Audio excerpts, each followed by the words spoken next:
Hi guys, on se retrouve aujourd'hui pour une nouvelle vidéo et aujourd'hui je suis très heureuse de vous parler puisqu'on va parler ensemble de livres.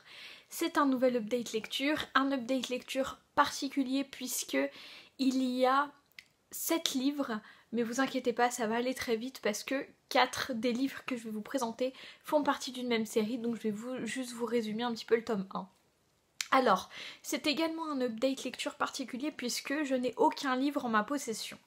Il y en a 2 que je n'ai pas en ma possession puisqu'on me les a prêtés, et les 5 autres parce qu'ils viennent de ça.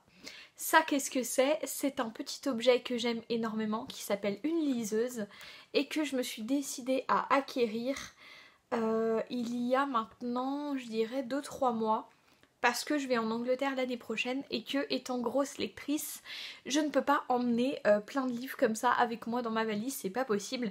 Du coup, je me suis décidée à acquérir ça sur Vinted, elle est complètement neuve, je l'ai payée une misère par rapport à ce qu'elle vaut en réalité et je suis complètement fan. Je pensais pas, mais j'adore. Donc voilà, si jamais la liseuse, tout ça vous intéresse, je pense que je vous en ferai une vidéo parce que je trouve que c'est un outil de lecture très intéressant, très utile, qui peut être vraiment... qui peut vous faciliter la vie au niveau de vos lectures par moment. Donc je vous en ferai une vidéo de toute façon. Les 2 premiers livres que je vais vous présenter, ça va être ceux qu'on m'a prêtés. Le premier livre, c'est Vipère au point d'Hervé Bazin.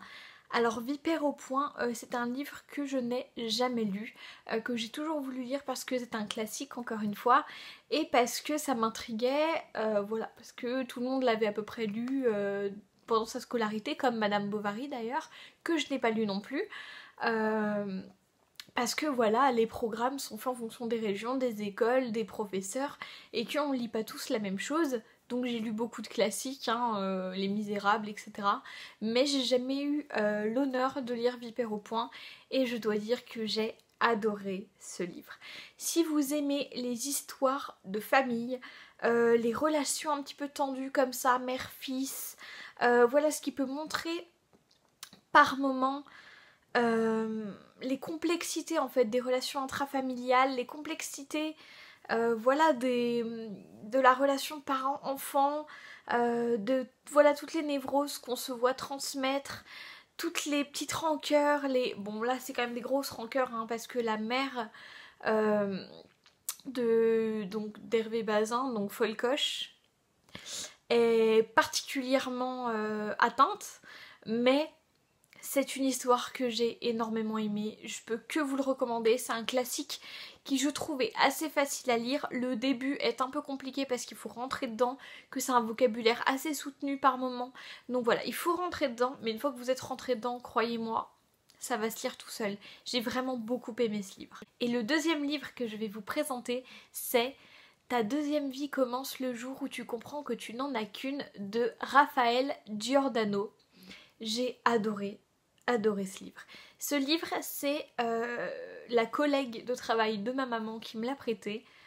Voilà. Je n'ai aucun mot pour décrire ce livre.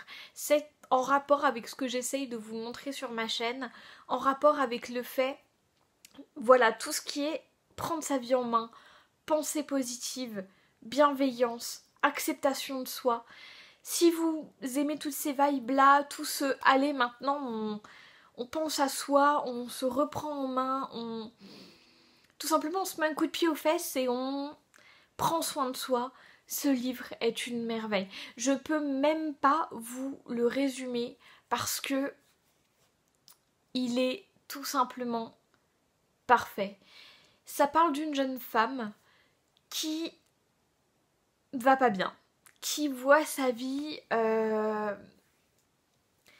aller voilà, dans le flot de la routine, dans cette espèce de tendresse tiède, quand même elle le dit, et elle s'ennuie et un jour elle rencontre quelqu'un qui va bouleverser sa vie et qui va la pousser, l'épauler et l'aider pour voilà, qu'elle se reprenne en main, qu'elle réalise ses rêves et qu'elle soit enfin pleinement heureuse.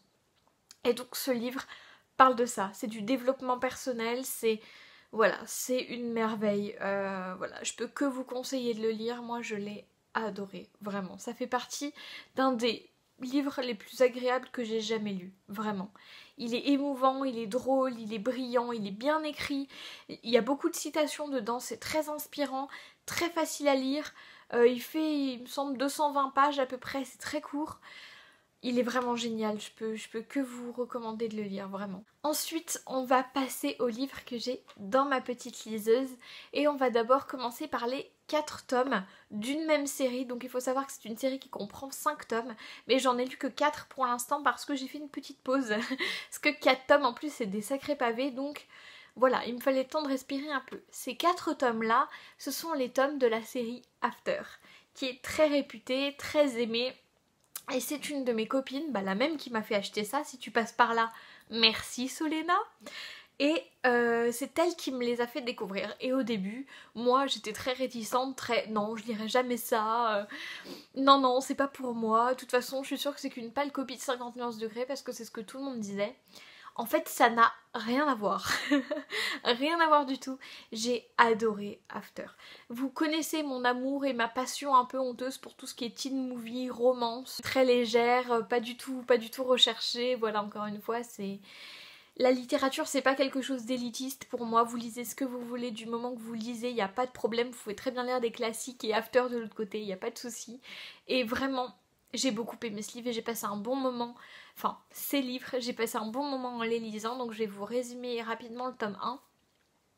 Alors, c'est l'histoire d'une jeune femme qui s'appelle Teresa, mais que tout le monde surnomme Tessa. Tessa, c'est une fille qui est très très douée à l'école, qui bosse, qui a toujours tout fait pour pouvoir rentrer à l'université. Elle vient d'une famille modeste, sa mère l'élève seule, donc elle a toujours tout fait pour y arriver, pour arriver à ses fins dans la vie, et elle entre enfin à l'université. Elle est avec son petit ami qui s'appelle Noah. Ils sont en couple depuis qu'ils sont enfants, il me semble, mais Noah ne vient pas à l'université avec elle puisqu'il a 1 an de moins qu'elle.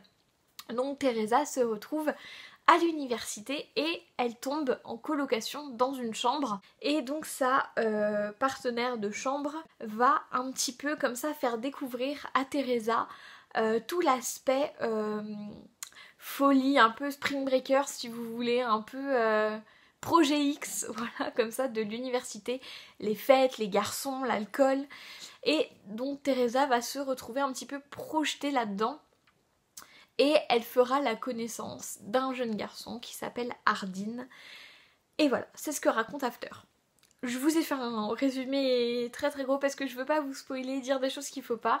Mais en gros, voilà, c'est ça l'histoire. D'une fille très sage, très érudite, qui se retrouve projetée dans un univers avec tout ce qui est fête, machin, adolescente, qu'elle ne connaît pas du tout. Elle a toujours une vie très stable, très carrée, très posée. Et donc c'est ce que racontent ces livres-là. Et donc... Étant donné que j'ai lu les 4 tomes, vous vous doutez bien que j'ai adoré cette série. Je peux que vous recommander de la lire si vous aimez tout ce qui est romance, teen movie, young adult, tout ça, vous allez beaucoup aimer. D'ailleurs, je vous dis young adult, mais je sais même pas si After est en young adult ou en jeunesse. En tout cas, tout ce que je sais, c'est que j'ai beaucoup aimé ces livres et que je peux que vous recommander de les lire. Et que si vous avez une liseuse, vous pouvez totalement les prendre là-dessus, il n'y a pas de souci. Et voilà, j'ai beaucoup aimé. Et ensuite, le livre dont je vais vous parler, c'est le dernier roman de Guillaume Musso, évidemment. La vie secrète des écrivains. Si vous avez l'habitude de regarder mes updates lecture, vous savez très bien que je suis une fan inconditionnelle de Guillaume Musso. J'ai commencé à lire avec lui quand j'avais 10 ans. Ça fait partie avec l'autrice de Tara Duncan des écrivains qui m'ont donné envie de lire, qui m'ont inculqué cette passion pour la lecture et pour l'écriture. C'est Guillaume Musso et l'autrice de Tara Duncan. Donc Guillaume Musso, c'est vraiment les premiers romans que j'ai lus, puisque Tara Duncan c'est de la fantaisie, voilà. J'ai énormément aimé son dernier roman, comme tout le monde s'y attend. En même temps, je suis pas très objective quand il s'agit de Guillaume Musso parce que j'aime beaucoup son style, j'aime beaucoup la manière dont il amène les choses, j'aime beaucoup les citations, j'aime tout chez lui, enfin, chez son modèle d'écriture. J'aime beaucoup toutes les citations qu'il donne dans son livre. En plus il donne beaucoup de petits tips de lecture, beaucoup de beaucoup de citations, beaucoup de choses comme ça et il fait énormément réfléchir sur plein de choses. Et ce livre, vraiment, je vais essayer de vous le résumer, peut-être pas avec un résumé classique, mais avec un ressenti. Si vous aimez les livres qui parlent de livres, les livres qui parlent de lecture, les livres qui parlent d'écriture, qui parlent d'écrivain, ce livre est vraiment fait pour vous. Si vous aimez l'écriture, si vous écrivez vous-même, ce livre est génial. Il parle de la passion qu'on a vraiment pour les œuvres qu'on lit, pour les auteurs. Cette passion pour les livres qui vraiment est quelque chose de très présent chez moi et chez d'autres et qui vraiment vous pousse à toujours avoir un livre dans les mains. Et c'est vraiment une belle déclaration d'amour à l'écriture et en même temps un joli je t'aime moi non plus parce qu'il montre bien tout ce qui va pas, toutes les relations entre lecteur, écrivain, voilà, il montre bien tous ces aspects-là. Et ouais, l'intrigue est super bien. Donc il y a tout ce truc-là sur l'écriture. Et à côté, il y a l'intrigue du livre qui tourne autour de ce mystérieux écrivain Nathan Falls qui, d'un coup, après avoir connu un succès dingue, s'est isolé sur l'île de Beaumont et on n'a plus jamais entendu parler de lui. Et donc il y a toute cette intrigue à côté et de l'autre côté tout ce truc de l'écrivain, voilà, qui pour l'instant a du mal à écrire, qui va rejoindre cette île pour essayer de trouver cet écrivain-là qui est son modèle. Et donc voilà, il y a vraiment deux lectures en parallèle et qui se mêlent parfaitement en fait. Guillaume Musso pour moi c'est vraiment un génie parce que même si ce sont des romans de gare, même si ce sont des romans qui n'ont pas de prétention en fait, pour moi c'est les livres que j'ai envie de lire, c'est les livres qui me donnent envie de lire et j'aime le lire et parce que je trouve qu'il a un point de vue, une vision des choses, une tournure, un style qui est vraiment vraiment propre à lui, qui est très intéressant, c'est très bien amené. Que vous dire, c'est un énième roman de Guillaume Musso, lisez-le, vous allez passer à côté de quelque chose sinon. Donc voilà, écoutez, ça va déjà être tout pour cette update lecture. J'espère que ça vous aura plu. Si jamais vous avez lu un de ces livres que j'ai cités, n'hésitez pas à m'en parler dans les commentaires, je serais très heureuse d'en parler avec vous.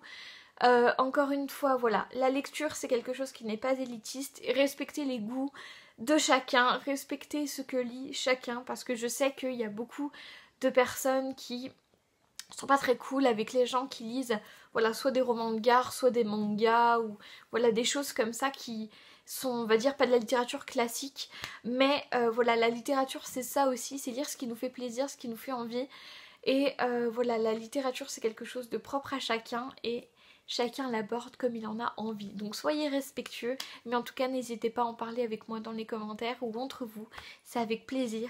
En tout cas moi je vous fais de gros bisous et je vous dis à la prochaine. Ciao.